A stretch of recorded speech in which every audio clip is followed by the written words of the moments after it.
Hi అందరికీ నమస్కారం. మీరు చూస్తున్నారు తెలుగు బుక్స్ సమరీ. ఈరోజు మనం మరో అద్భుతమైన పుస్తకం గురించి మాట్లాడుకోబోతున్నాం.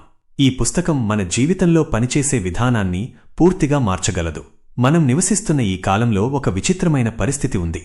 మన దగ్గర ఎన్నో టూల్స్ ఉన్నాయి, స్మార్ట్ ఫోన్స్ ఉన్నాయి, ఇంటర్నెట్ ఉంది, ఎన్నో యాప్స్ ఉన్నాయి. కానీ ఇంతటి సౌకర్యాలు ఉన్నప్పటికీ మనం నిజంగా ముఖ్యమైన పనులను పూర్తిగా దృష్టితో చేయలేకపోతున్నాం. ఒక పని ప్రారంభిస్తాం, మధ్యలో ఫోన్ చూస్తాం, కొంచెం చదువుతాం, వెంటనే సోషల్ మీడియా ఓపెన్ చేస్తాం. ఒక పెద్ద లక్ష్యం కోసం పని చేయాలనుకుంటాం, కానీ మన దృష్టి 10 సార్లు చెదిరిపోతుంది. మనం బిజీగా ఉన్నట్లు కనిపిస్తాం, కానీ నిజంగా ప్రగతి మాత్రం చాలా తక్కువగా ఉంటుంది. ఈ సమస్యకు ఒక గొప్ప పరిష్కారం చెప్పే పుస్తకం గురించి ఈ రోజు మనం తెలుసుకోబోతున్నాం. అదే డీప్ వర్క్ అనే పుస్తకం. ఈ పుస్తకాన్ని రచయిత క్యాల్ న్యూపోర్ట్ రాశారు. ఈ పుస్తకం మనకు ఒక గొప్ప సత్యాన్ని గుర్తుచేస్తుంది. ఈ ప్రపంచంలో అసాధారణ విజయాన్ని సాధించేవారు ఎక్కువగా పనిచేసేవారు కాదు, వారు లోతుగా పూర్తి దృష్టితో పనిచేసేవారు. రచయిత దీనినే డీప్ వర్క్ అని పిలుస్తారు. డీప్ వర్క్ అంటే ఏమిటి? డీప్ వర్క్ అంటే ఎలాంటి డిస్ట్రాక్షన్ లేకుండా పూర్తిగా ఏకాగ్రతతో మన మెదడును పూర్తి సామర్థ్యంతో ఉపయోగించి చేసే పని. మీరు ఒక పని మీద అంతగా దృష్టి పెట్టాలి. ఆ సమయంలో ప్రపంచంలో మరే విషయం కూడా మీ దృష్టిని ఆకర్షించకూడదు. మీ ఫోన్ సైలెంట్లో ఉండాలి, సోషల్ మీడియా మూసివేయాలి, మీ మనసు పూర్తిగా ఒకే పనిపై కేంద్రీకరించాలి. ఈ స్థితిలో పనిచేసినప్పుడు మన మెదడు అత్యంత శక్తివంతంగా పనిచేస్తుంది. మనం సాధారణంగా గంటల తరబడి చేసే పనిని చాలా తక్కువ సమయంలో పూర్తి చేయగలుగుతాం. అంతేకాదు, మన పని నాణ్యత కూడా చాలా ఎక్కువగా ఉంటుంది.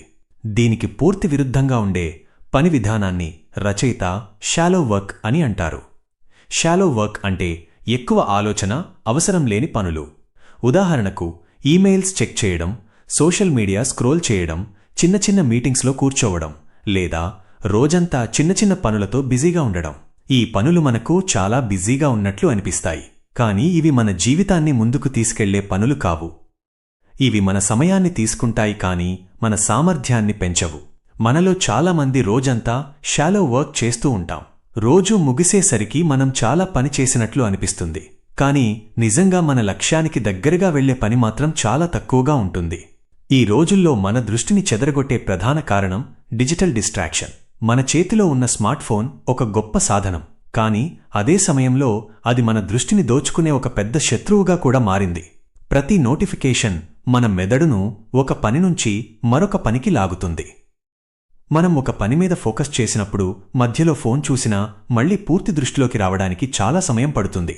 శాస్త్రవేత్తలు చెబుతున్న ఒక ఆసక్తికరమైన విషయం ఏమిటంటే, మన మెదడు ఒక పని నుంచి మరొక పనికి మారినప్పుడు పూర్తిగా ఫోకస్ తిరిగి పొందడానికి చాలా నిమిషాలు పడుతుంది. అంటే మీరు 10 సార్లు ఫోన్ చూసినట్లయితే మీ ఉత్పాదకత ఎంతగా తగ్గిపోతుందో ఊహించండి. అందుకే ఈ పుస్తకం ఒక గొప్ప హెచ్చరిక చేస్తుంది. మన దృష్టి మన జీవితంలో అత్యంత విలువైన ఆస్తి. దాన్ని మనమే రక్షించాలి. ఎవరైనా మీ సమయాన్ని తీసుకోవచ్చు, మీ డబ్బును తీసుకోవచ్చు, కానీ మీరు మీ దృష్టిని కోల్పోతే మీ ప్రతిభను కోల్పోతారు. డీప్ వర్క్ ఎందుకు అంత ముఖ్యమైంది? ఈ రోజుల్లో ప్రపంచం చాలా వేగంగా మారుతోంది. టెక్నాలజీ, ఆటోమేషన్, ఆర్టిఫిషియల్ ఇంటెలిజెన్స్ వంటి మార్పులు సాధారణ పనులను చాలా సులభంగా చేయగలుగుతున్నాయి. కానీ ఒక విషయం మాత్రం ఇప్పటికీ అత్యంత విలువైనది. అది లోతుగా ఆలోచించి సమస్యలను పరిష్కరించే సామర్థ్యం. డీప్ వర్క్ చేసే వ్యక్తులు కొత్త నైపుణ్యాలను వేగంగా నేర్చుకుంటారు, కష్టమైన సమస్యలను పరిష్కరిస్తారు, సృజనాత్మక ఆలోచనలు చేస్తారు, తమ రంగంలో ప్రత్యేకంగా నిలుస్తారు. అందుకే డీప్ వర్క్ కేవలం ఒక పని విధానం మాత్రమే కాదు, ఇది భవిష్యత్తులో విజయానికి అవసరమైన ముఖ్యమైన నైపుణ్యం. అయితే డీప్ వర్క్ అలవాటు ఎలా పెంచుకోవాలి? రచయిత కొన్ని ముఖ్యమైన సూత్రాలను చెబుతారు. మొదటిగా, డీప్ వర్క్ అనేది యాదృచ్ఛికంగా జరగదు. దాన్ని మనం ముందుగానే ప్లాన్ చేయాలి. రోజులో ఒక నిర్దిష్ట సమయాన్ని డీప్ వర్క్ కోసం కేటాయించాలి. ఉదాహరణకు, ఉదయం 2 గంటలు లేదా సాయంత్రం 1 గంట. ఆ సమయంలో మనం కేవలం ఒకే పని మీద దృష్టి పెట్టాలి. రెండవది, డిస్ట్రాక్షన్స్ను పూర్తిగా తొలగించాలి. ఫోన్ సైలెంట్లో పెట్టండి, సోషల్ మీడియా మూసివేయండి, అనవసరమైన ట్యాబ్స్ మూసేయండి. మీ పని చేసే ప్రదేశం ప్రశాంతంగా ఉండాలి. మూడవది, బోర్ను కూడా అంగీకరించడం నేర్చుకోవాలి. ఈ రోజుల్లో మనం చిన్న బోర్ వచ్చినా వెంటనే ఫోన్ తీసుకుంటాం, కానీ డీప్ వర్క్ కోసం మన మెదడు కొంత సమయం ఏకాగ్రంగా ఉండటానికి అలవాటు పడాలి. మొదట్లో మనసు 10 సార్లు దారి తప్పుతుంది. అది సహజం. కాని ప్రతిసారి మళ్లీ పనిమీద దృష్టి పెట్టాలి. ఇలా చేస్తూ ఉంటే మన ఫోకస్ క్రమంగా పెరుగుతుంది. ఈ పుస్తకం సోషల్ మీడియా గురించి కూడా ఒక ముఖ్యమైన విషయం చెబుతుంది. సోషల్ మీడియా మన జీవితానికి ఉపయోగపడితే మాత్రమే ఉపయోగించాలి. లేకపోతే అది మన దృష్టిని దోచుకునే ఒక పెద్ద ఉచ్చు అవుతుంది. మనకు నిజంగా ఉపయోగపడే టూల్స్ మాత్రమే మన జీవితంలో ఉండాలి. మిగతావన్నీ మన లక్ష్యానికి అడ్డుగా నిలుస్తాయి. చరిత్రలో గొప్ప ఆవిష్కరణలు, గొప్ప పుస్తకాలు, గొప్ప ఆలోచనలు ఎలా పుట్టాయి తెలుసా? అవి ఎక్కువగా నిశ్శబ్దంలో, ఏకాంతంలో, లోతైన ఆలోచనలో పుట్టాయి. ప్రపంచంలోని అనేక గొప్ప శాస్త్రవేత్తలు, రచయితలు, తత్వవేత్తలు ఒక సాధారణ అలవాటు కలిగి ఉండేవారు. వారు తమకు లోతుగా ఆలోచించడానికి ప్రత్యేక సమయం కేటాయించేవారు.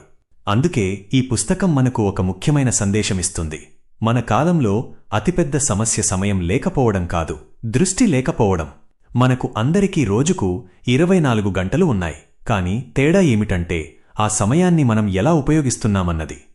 మీరు రోజుకు కేవలం 1 లేదా 2 గంటలు డీప్ వర్క్ చేయగలిగితే కొన్నేళ్లలోనే మీ జీవితంలో అద్భుతమైన మార్పు కనిపిస్తుంది. మీరు వేగంగా నేర్చుకుంటారు. మీ పని విలువ పెరుగుతుంది. మీరు మీ రంగంలో ప్రత్యేకంగా నిలుస్తారు. మిత్రులారా, ఈ పుస్తకం మనకు చెప్పే గొప్ప సత్యం ఏమిటంటే ఈ ప్రపంచంలో డిస్ట్రాక్షన్ చాలా ఎక్కువగా ఉంది. అందుకే ఫోకస్ ఉన్నవారే అసాధారణ విజయాన్ని సాధిస్తారు. ఈ వీడియో చూసిన తర్వాత ఒక చిన్న నిర్ణయం తీసుకోండి. ఈరోజే కనీసం 1 గంట డీప్ వర్క్ చేయాలని నిర్ణయించుకోండి. ఫోన్ దూరంగా పెట్టండి. పూర్తి దృష్టితో పనిచేయండి. ఆ 1 గంట మీ భవిష్యత్తును పూర్తిగా మార్చగలదు. మిత్రులారా, ఈ డీప్ వర్క్ పుస్తకం మనకు నేర్పే సారాంశం ఒక్కటే: లోతుగా పనిచేయండి, మీ దృష్టిని కాపాడుకోండి, మీ జీవితాన్ని ఉన్నత స్థాయికి తీసుకెళ్ళండి. ఈ సమ్మరీ మీకు ఉపయోగపడిందని నేను ఆశిస్తున్నాను. ఈ వీడియో చూసిన తర్వాత మీరు ఏ పనిమీద డీప్ వర్క్ చేయబోతున్నారు అనేది కింద కామెంట్స్లో తప్పకుండా రాయండి. ఈ వీడియో మీకు నచ్చితే మీ స్నేహితులతో మరియు కుటుంబ సభ్యులతో షేర్ చేయండి. ఎందుకంటే ఒక మంచి ఆలోచన ఎవరికి ఎప్పుడు ప్రేరణగా మారుతుందో మనం చెప్పలేం. తెలుగు బుక్స్ సమ్మరీ ఛానల్ను సబ్స్క్రైబ్ చేయడం మర్చిపోవద్దు. మరిన్ని అద్భుతమైన పుస్తకాల సమ్మరీలతో మళ్ళీ కలుద్దాం. అంతవరకు సెలవు. మీ దృష్టిని కాపాడుకోండి, లోతుగా పనిచేయండి, మీ కలలను నిజం చేసుకోండి. ధన్యవాదాలు.